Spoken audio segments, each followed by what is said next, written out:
Hey Michelle, good morning. It's good to see Hi, you. Hugo. How are you? I miss seeing you. Oh, likewise. I'm so happy that you're with me and Destino. And I really wanted to talk about you and the work that you've done specifically on multicams. Yeah. Would you be able to start with your name and what you do? Yes. My name is Michele Azenzer Bear. I'm a first assistant director, and I also am a director in television. But I've done a lot of things. I've stage managed and I've AD'd and directed, so I do all three things: stage manager, assistant director, and director. Yeah, that's why I wanted to talk to you today. But first, I wanted to hit you with some rapid fire questions just to get us going. Go for it. Okay. So, can you name a show or movie that you could watch at any point when it's on? I would say one of my favorite movies is Almost Famous. I don't know if you know that one. And Yeah, I do. yeah, I could watch Almost Famous at any given time. And I would say one of my favorite shows, and it's really close to my heart because it's actually one of the first shows I worked on. And before my mom passed away, we would watch it on a loop, is The Golden Girls. I think The Golden Girls is one of the biggest sitcom masterpieces of television history. I love to hear that. Yeah, you're right about that.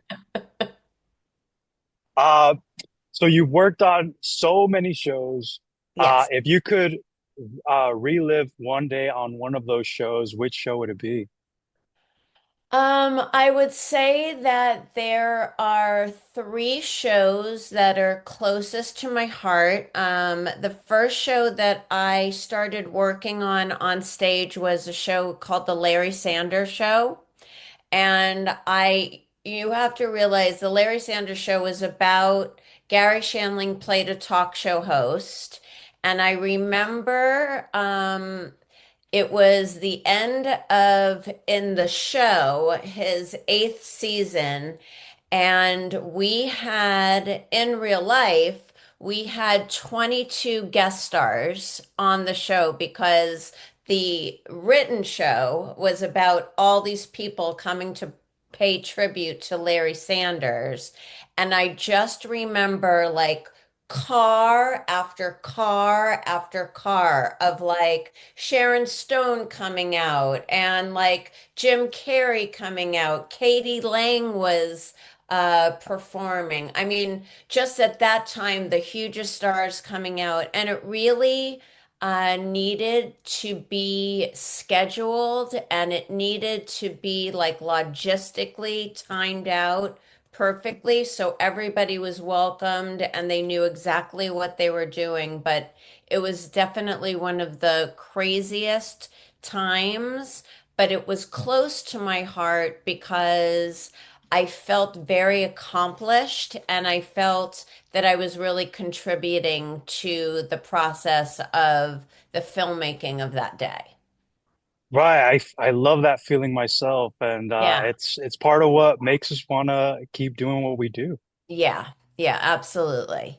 And then I would say that Mike and Molly was one of the is really, really close to my heart. I mean, I met you on there. I mean, people, it's like even though we don't it's one of those shows where even though we don't see each other, and it could also make me cry, um, there was just a connection there. My husband and I got married during that time. We got engaged during that time. I remember everybody being so excited about it because Ryan also worked on the show. And for all legal purposes, we did sign those non-disclosure agreements. But I do remember my first day on Mike and Molly, because I came in on the third season and I was so nervous. And Melissa had to do a stunt where they were in Paris and she was packing a bag and the bag was overfilled. and she had to tumble over. And Melissa loved to do her own stunts, and sometimes she would just do them without telling you that she was going to go for it. And I didn't know that at the time because it was my first day, and she did do that. And then I learned that she does do her own stunts, but it was a little nerve-wracking because I'm very all about safety. I'll match that. I love that show so much, and I mean, it became something that helped me figure out my footing, and I always appreciate all of you guys for that too. Oh my God, I just remember you being there and just looking at your smile. We were like, Hugo is part of our Micah Molly family, and you are, and you always were. You made that beautiful painting that's still in our house for mine and Ryan's wedding. Yeah, yeah, I definitely remember that for sure. So, as an AD on Call Me Cat, Uh-huh. what was it like for you on day one, and what types of things do you make notes on your script for? Okay, so, you know, for me, there's day 0 through 5 because my job actually starts before, for that particular script, it doesn't start on day 1. And depending on who your line producer is, and my line producer on Call Me Cat was Kelly Ann Lee, an amazing line producer. And so she would give me, you know, either breakdowns or maybe a prelim of the next week's script because in multicam we don't have the luxury, I won't say luxury, but we don't have a week to prep the show. So on Call Me Cat, for instance, we shot our two shoot days were on Monday and Tuesday. And then we started our next episode on Wednesday. So my prep really was on the days that we were shooting. So after we shot our show, I would start prepping the night before our first day. And knowing who the director is very important to me. I've been doing it for so long that I really know most of the multicam directors and how they work. So I could really take like a first draft and schedule it knowing who the director is because I know how fast they shoot. I know what they focus on. Some are more cinematic, some are more standard shooting. So it really depends on who the director is. And so my day 0 starts the day before day 1. So, and on Call Me Cat, we would have our table reads and our production meetings prior to the episode. Okay, so day 1 would be our production meeting and table read. In the very beginning, we would do all of our production meetings and table reads on Zoom. And because we were one of the first shows back when COVID started. And so a lot of my day 1 was about safety. And we had to, my second AD would have to schedule all the testing before we could even do the production meeting and the table reads. And so we did the production meeting and the table reads, and then we would take a break while the studio and the network would go over notes with the writers. We'd take about an hour and a half of downtime, and then we would start rehearsal. So that was day 1. Day 2 had to start very early because everybody had to test. And then for the actors, you would have to wait 15 minutes before they were allowed on the set. And then if their test became negative, then they could come to set. So then we would rehearse, and day 1 is rehearsal, lunch, and then a producer's run through. And for the first 2 years, our producers run through, we would have a cameraman starting on day 1. Brad Brad Grimmel, and he would actually shoot the rehearsals and the run through so they could be broadcast to the producers because they weren't allowed on stage. It was different in season three once people started getting vaccinated and once we weren't like scared for our lives. But we would have a producer's run through. Day three is more rehearsal. And then we would have our network and studio rehearsal. And then day four and five was shooting. We did not do an audience on Call Me Kat, which I really miss because I love, like, one of the wonderful things about multicam is having the audience, but it also, it gave us the ability to really hone in on the script and really get it right because we had the luxury of, two 12-hour shooting days. Well, for you specifically, what are one of the challenges that you faced on that show and that you overcame?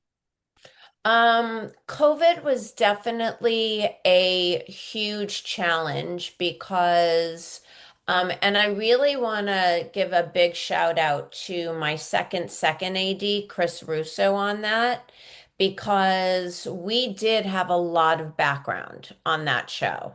And so normally when you book background, you do it like on the second or third day. You send in to your casting agent, what the scene is about, who the people are that you need.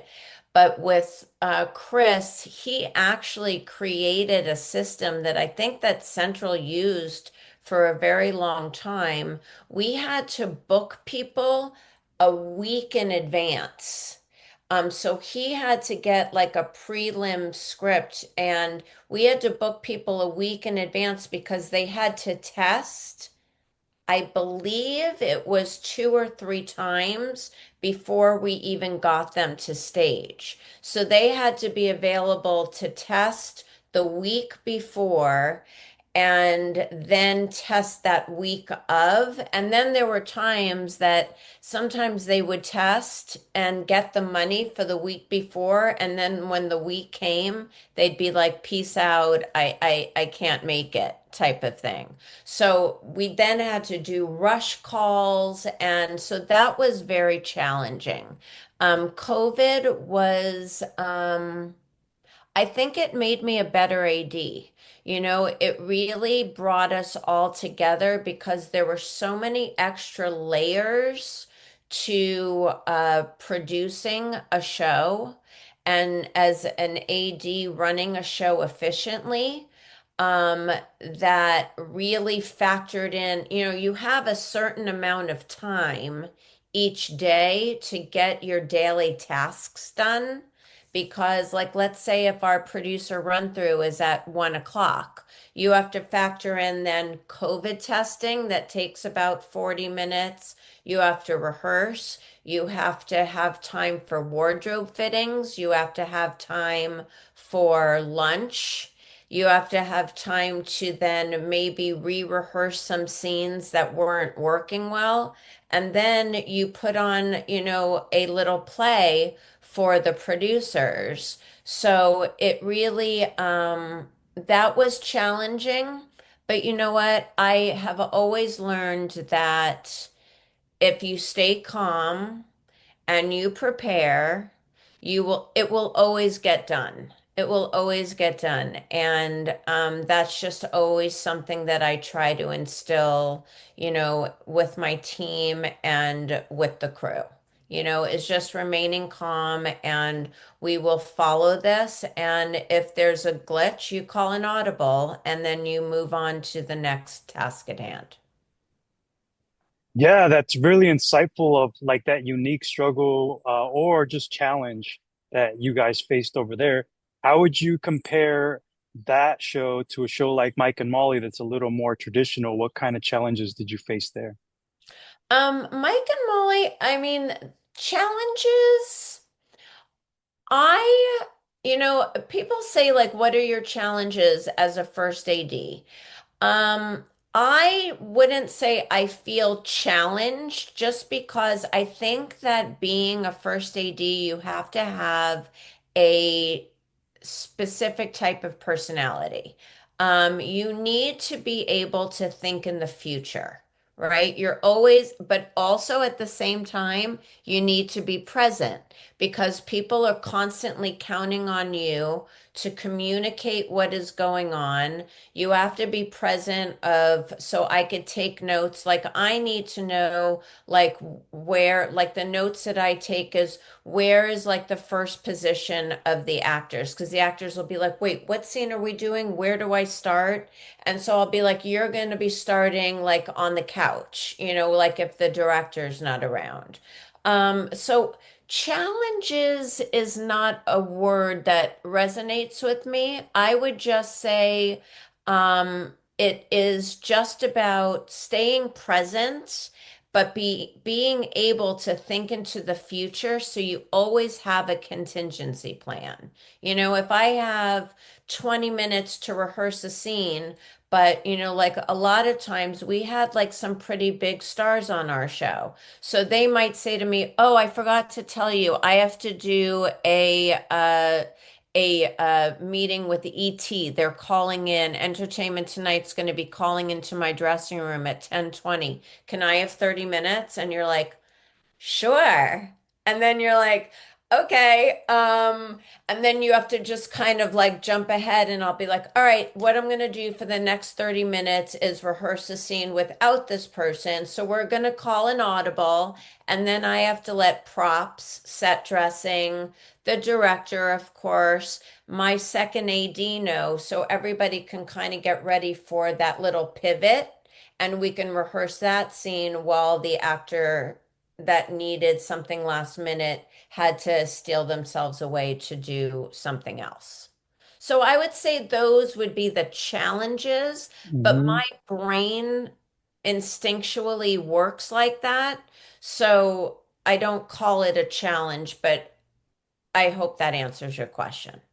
Yeah, absolutely. I mean, that leads to my next question on the days that you guys are filming. What are the things that you look out for and just to make sure that everything is in order on your end? It's all about the schedule. And scheduling is something that I love to do. I'm noticing that there's a lot of first ADs that do schedule, but they don't like to input it and they give that to their second ADs. I like to actually input my own schedule because it really makes me familiar with the script. So when I schedule, I have a very clear understanding of what every scene is because I've written it down, I've described it, I know the page count, I know the actors that are involved, if there's special effects, if there's green screen, if there's music. And so I would say that the scheduling is definitely the biggest thing for me. And so nothing could really throw me off on a day of shooting because if we do have to jump to something else, I already know what the elements are, and I know I'm always checking with my department heads like, "Hey, if I need to jump ahead to like scene C in 15 minutes, can you get that ready for me?" They might not know why I'm doing that, but I'm just always jumping ahead to make sure that I always have something to go to because we only have a finite time to get everything shot in a day. And so it's really about the schedule, making sure that those scenes are ready to go in like in the blink of an eye. Um, I was really interested to know how you made the transition over to directing episodes for Call Me Kat and what the difference was for you. It actually started on Mike and Molly for me, the directing. For many, many years, when I was first ADing, people would be like, "Do you have the desire to direct?" And looking back on it, I said I didn't at the time. And at the time, I thought it was because I loved first ADing so much. It's a very cognitive, logical kind of A-type personality. And to me, even though you do have to absolutely have those ways of thinking when you direct, it's also a very creative type of personality that you have to have as a director, envisioning the scene, how you want it to be shot. And I think coming up the ranks as a first AD, it didn't compute that I had those skills. So I would always say, no, I really love just being a first AD. But it wasn't until I started working with Phil Lewis, who was an actor himself, and just watching him with the actors, and he was so open to collaboration. A lot of directors are not. They like to have their own vision and they don't ask for collaboration, which is totally fine. But Phil really loves collaboration. And with that cast, we all would put in like our 2 cents on like what would like maybe make something a little nuance that would make something funnier or sweeter or more tender. And it wasn't until then that I'm like, you know what? I really like this process. And I started making it known, and it was because of my line producer, Grant Johnson, and Melissa McCarthy really helped me out, and I got my first shot at directing on Mike and Molly. Um, and then after Mike and Molly ended, I was introduced to Andy Ackerman. And I was Andy Ackerman's first AD for many seasons. And he is the master legend of like literally taking a moment and just adding a body movement, an eye movement. He'll just say, just try it a little bit like this. And it literally like just became gold. And just watching Andy take just a moment that fell flat and he just amped it up 100% was just very inspiring for me. Well, what was one of the biggest takeaways when you directed an episode? Um, I would say in Call Me Cat, there was a scene. We had lost Leslie Jordan on Call Me Cat, and it was devastating. And I directed the first episode that introduced the new character that, was going to take over his place in the cafe. And there was a scene, and what the character was Amish, and he wasn't exposed to city life. And he was going to Costco. They were taking him to Costco. And I just had this vision of how I wanted him to walk into Costco. And I had a vision of all these televisions being behind him and the televisions having clouds, almost like it was like heaven.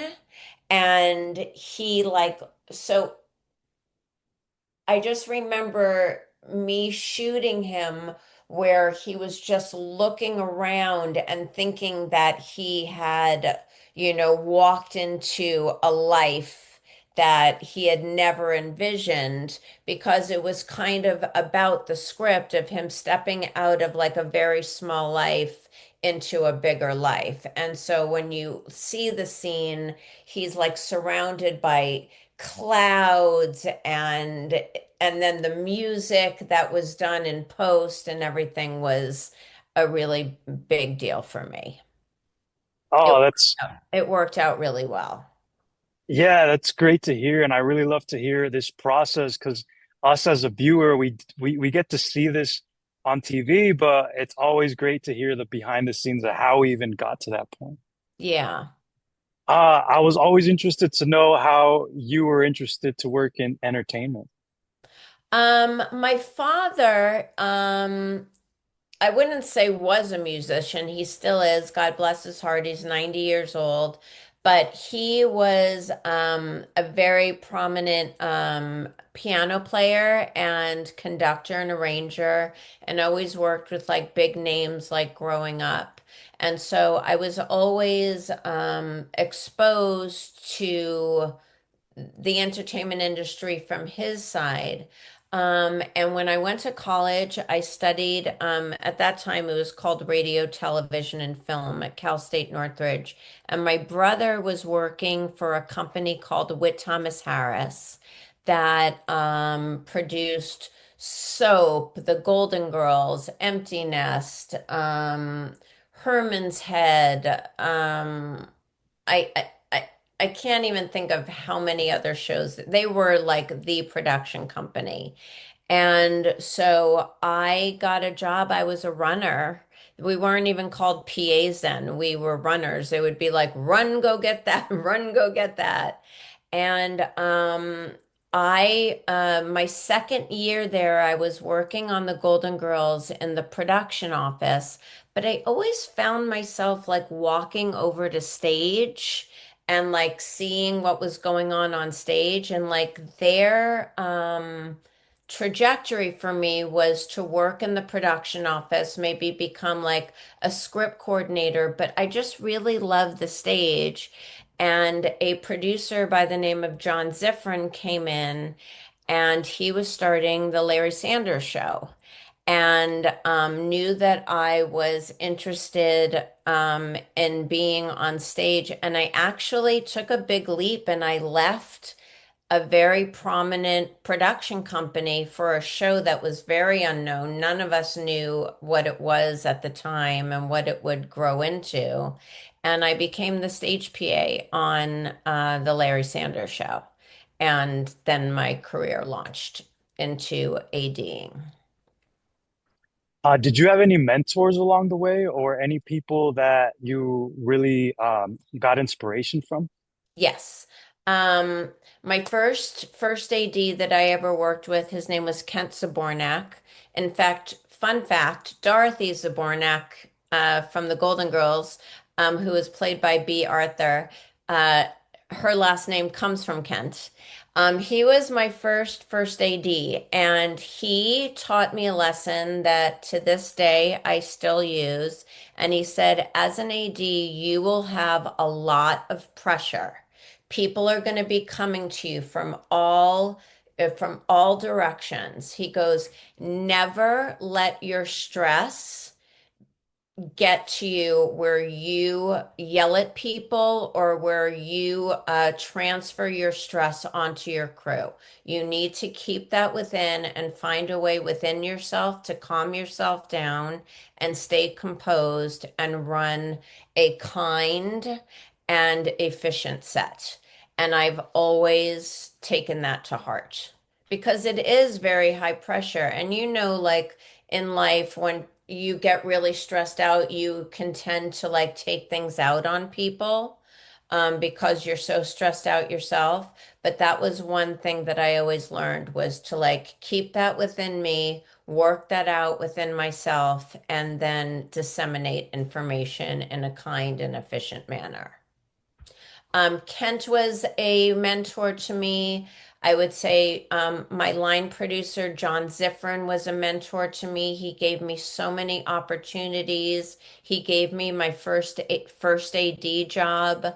And then director wise, I would say for sure Victor Gonzalez. Oh, okay. Andy Ackerman, Phil Lewis. And then most recently, I worked with Robbie Countryman, Oh, and yeah. he's so cool. He's just he with actors and the crew and cameras. Victor's amazing. I mean, I'm looking at my notes. And oh, I also wanted to say, I was thinking about mentors, but when I think of mentors, I think about people that inspire me. And I would have to say, like, my team inspires me, and I learned from my team. Terry Lubick, who was my second, for many years, on Mike and Molly. Chris Russo, who's my second AD, inspires me. My second ADs, Adam Spickelman and Sarah Schmaus, like they inspire me because they're so magical at their jobs that they help me do my job better because they're so inspirational. For those that are interested in one day becoming a director or joining the AD department, what do you recommend for them to meet the right people and to network? I would say take any job that you can in the industry. And not only just for experience, but when I think back on my career, it makes my heart just swell. Like, I got the job on Mike and Molly because the editor on a show that I worked on Sullivan and Son noticed how I ran a stage. So that led me to Mike and Molly. Mike and Molly led me to directing. Mike and Molly led me to meet a man named Grant Johnson who introduced me to Andy Ackerman. Andy Ackerman then hired me for many years. So it's not just gaining the experience, it's like take any job that you can because you never know what one person that you meet could lead you that would open up your career to so many other things. So I would say definitely, people always say start at the bottom. But I remember there's a girl named Marissa, and I'm totally blanking out on her last name, which is embarrassing. But she interviewed for me as a stage PA, but then met a director named Linda Tarek, and Marissa became an audience switcher within like 1 year. So it's not like if you take a PA job, you're going to be a PA for 10,000 years. You never know what's going to happen. So I would say for somebody starting out, just get on set. Nothing is below you because you never know. Not only will you get experience, but it's the networking and it's the people that you meet could just open your life up to things you could never imagine. Yeah, I totally agree with that. And for me, it took me a lot of learning and being around all of you guys, specifically on Mike and Molly, to figure out what kind of how I could contribute to the show.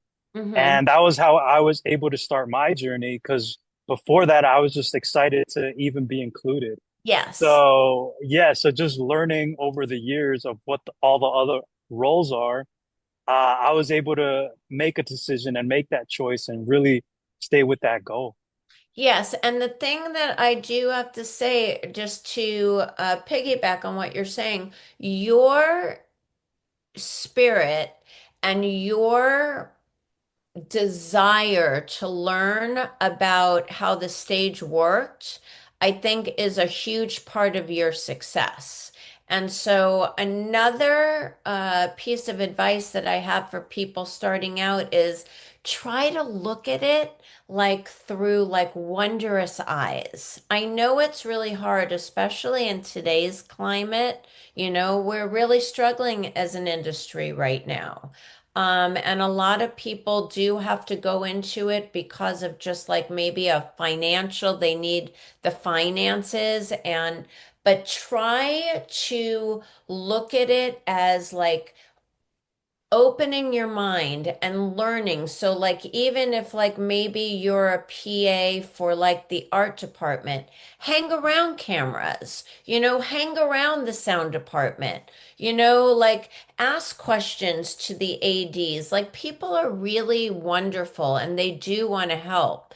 But also know too, like when the right time is and when the wrong time is. A lot of time people like socially don't know like when is this the right time to ask a question, and they might have an adverse interaction because somebody might be too busy. So kind of like know your surroundings, but have an open mind and look at it as like it is a wondrous place to make TV and film. You're creating something that millions of people are going to watch and be affected by. And I don't know, just to be part of that to me is such a blessing. And just to have gratitude and appreciation to have the opportunity. What would you say is the best thing to do when you are in between projects or for people that are still looking for their first break? How do you manage that? Um, I would say there's ways to, even if there are no jobs to be had. I remember when I was coming up the ranks, if I saw like a film crew shooting down the street, I might pull over. Now, I would never, you can't just like walk onto a set, but you can kind of feel it out and see like if people are friendly or not. I would pull over and see like what was going on. If it seemed like people were like standoffish, I'd get back in my car and take off. But like get involved with like make your own film. Get together. You could do it on an iPhone. You could, get your friends together, write a funny little story and think about like how you want to shoot it, or think about like what elements. Oh, props, you could call like, prop houses and say, hey, is it cool for me to like come down and like just look around? And there's a lot of prop houses and warehouses that are open to the public where you can like rent things out and just kind of get yourself immerse yourself into different aspects of the industry. Well, thank you, Michelle. I really appreciate the conversation, and I'm glad we got to cover so much. And congratulations on your work and everything that you've contributed to the industry. Thank you, Hugo. And I just want to say that I think that what you're doing with Destino is amazing. I think that if there were more people like you in the world, the world would be a better place. I just think that what you're doing is fabulous. And if I know that once I get onto a show, if you ever want to bring anybody there for us to show them around and show them what we do, I would love to do that. I used to work on a show where we would bring kids on, and some would follow the camera operators, some would follow the makeup and hair people, some would follow the sound people, grip, electric, art department, and I just think it's so important. Thank you. Thank you for saying that. I really appreciate all of you and what you specifically contributing and being part of this community that I'm creating. And yeah, of course, the idea here is to just pay it forward because all of us needed that helping hand in the beginning. And Absolutely. Absolutely. I agree. so, so thank you. And I can't wait to do a part two. Oh, anytime? Yeah. Yes. Absolutely, my friend. So great to see you. Bye, Michelle. Bye.